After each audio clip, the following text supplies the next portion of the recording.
চারিদিকে যেন শুধু যুদ্ধ আর যুদ্ধ। এই বিষাক্ত বাতাস যেন ভারত বাংলাদেশে এসে পড়েছে। যেকোনো মুহূর্তে ভারত বাংলাদেশকে আক্রমণ করতে পারে। কারণ সাম্প্রতিক সময়ে ভারত সবচেয়ে বড় মাথাব্যথার কারণ হয়ে দাঁড়িয়েছে বাংলাদেশের রাজনীতি পরিবর্তনে। বাংলাদেশ আর এখন কারো নিয়ন্ত্রণে নেই। এ কারণে তারা বাংলাদেশকে পরোক্ষভাবে দখল করার হুমকি দিয়ে আসছে প্রতিনিয়ত। যদিও এই কথাগুলো রাজনীতি বক্তব্য বলে উড়িয়ে দেওয়া যায়, কিন্তু আসলে ভারত যদি এমনটা করার চিন্তাধারা করে, তাহলে কি পরিস্থিতি দাঁড়াবে? বাংলাদেশ কি পারবে পৃথিবীর চতুর্থতম বৃহত্তম ভারতের মতো বৃহত্তম দানবের মুখোমুখি হতে? নাকি ভারত বাংলাদেশকে দখল করতে গিয়ে নিজেই বিভক্ত হয়ে যাবে, আলাদা হয়ে যাবে সেভেন সিস্টার? আজ চলুন সে বিশ্লেষণই করা যাক। ভারতীয় সেনাবাহিনীর সংখ্যা প্রায় 13 লাখ, যা চীনের পরে পৃথিবীর দ্বিতীয় সর্বোচ্চ সৈন্যের অধিকারী দেশ।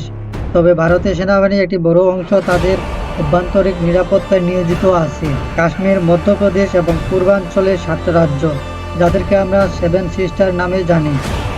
এখানকার বিদ্রোহীদের দমন করতে ভারতের সেনাবাহিনী একটি বড় অংশ নিয়োজিত আছে, আর তাদেরকে ওইখানে থাকতেই হবে। তা না হলে সেভেন সিস্টার বেশ কিছু রাজ্য বিভক্ত হয়ে যাওয়ার প্রবল সম্ভাবনা আছে। অন্যদিকে পাকিস্তানের সেনাবাহিনীর সংখ্যা 7 লাখের কাছাকাছি, যাদেরকে একটা বড় অংশ সবসময় ভারতের আক্রমণ করার সুযোগ খুঁজতে লুকিয়ে থাকে। আর এতে করে ভারতীয় সেনাবাহিনীর অন্ততপক্ষে 8 লাখ সৈন্য প্রয়োজন পাকিস্তান এবং নিজেদের অভ্যন্তরীণ সংকট মোকাবেলা করতে। এখানে শেষ না, ভারতের অবশ্যই চীনের আগ্রা থেকে বাঁচার জন্য আরও 3 লাখ সেনাবাহিনী চীন ভারতীয় সীমান্তে মোতায়েন রাখতে হয়। কিন্তু অবশ্যই 2 লাখ সৈন্য নিয়ে ভারত যদি বাংলাদেশকে আক্রমণ করতে চায়, তবে সেটা ভারতের জন্য হবে নিজের পায়ে নিজে কুড়াল মারার মতো। কেন বলছি এ কথা? কারণ সামরিক বিশেষজ্ঞরা মনে করে কোনো দেশকে দখল করতে গেলে সে দেশের শক্তি চাইতে 3 গুণ সৈন্য থাকা প্রয়োজন। মজার ব্যাপার হলো, আপনি যুদ্ধ বিমান দিয়ে দেশকে শুধু ধ্বংস করতে পারবেন, কিন্তু দখলে নিতে হলে অবশ্যই আপনাকে সেখানে মোতায়েন করতে হবে পদাতিক বাহিনী।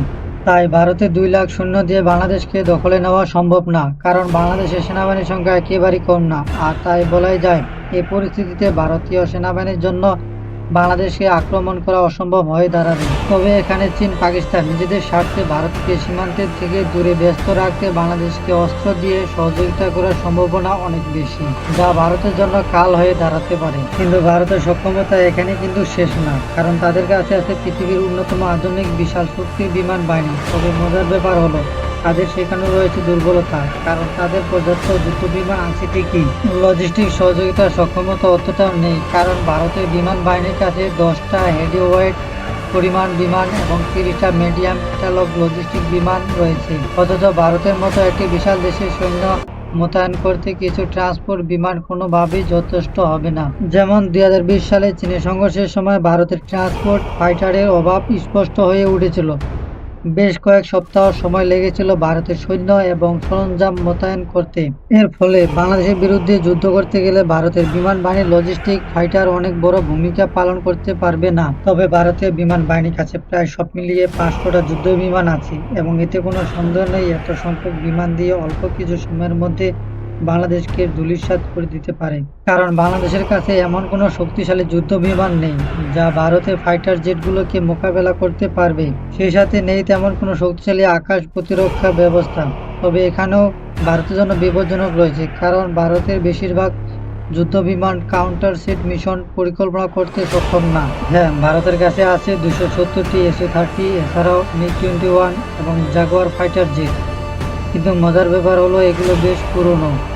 ভারতীয় বিমান বাহিনীর একমাত্র কার্যকরী অ্যাটাক মিশন বিমান হলো 2000 এবং ডাসাইল রাফায়েল রাসেল বিমান। কিন্তু এদের সংখ্যা প্রয়োজন তুলনায় খুবই কম। তাছাড়াও ডাসাইল রাফায়েল রাসেলের মতো যুদ্ধ বিমানগুলো বাংলাদেশে ব্যবহার করার মতো সুযোগ নাই, কারণ ভারতের কাছে আছে 36টা রাফায়েল ফাইটার জেট, এবং এগুলো মূলত চীন পাকিস্তান মোকাবেলার জন্য প্রতিনিয়ত ভারতকে প্রস্তুত রাখতে হয়। তাই বলা যায়, ভারতীয় বিমান বাহিনীর জন্য বাংলাদেশে ব্যবহার করা যেতে পারে এমন যুদ্ধ বিমান সংখ্যা বেশি না। ভারতের বিমান বাহিনী একদিকে যুদ্ধ বিমানের সংকটে ভুগছে, অন্যদিকে পাকিস্তানের রয়েছে বিপুল সংখ্যক জেট এবং F-16 যুদ্ধ বিমান, যার সামনে ভারতের রাফায়েল যুদ্ধ বিমান যথেষ্ট কার্যকরী হওয়ার সুযোগ খুবই কম। এদিকে চীনের বিমান বাহিনীর তুলনায় ভারতের বিমান বাহিনীর শক্তি অনেক পিছিয়ে।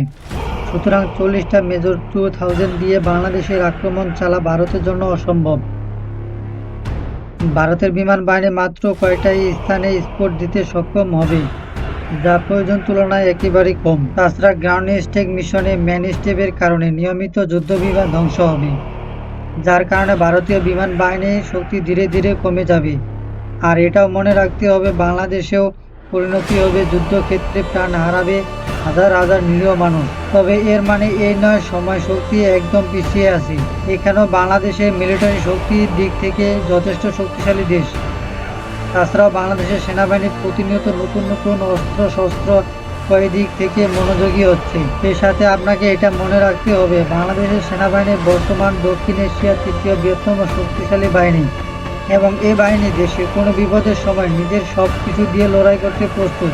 এমনকি এটা বলতে ভুল হবে না যে বাংলাদেশের সেনাবাহিনীর পেশাদারিত্ব এবং দক্ষতা ভারতীয় সেনাবাহিনীর চেয়েও অনেক এগিয়ে।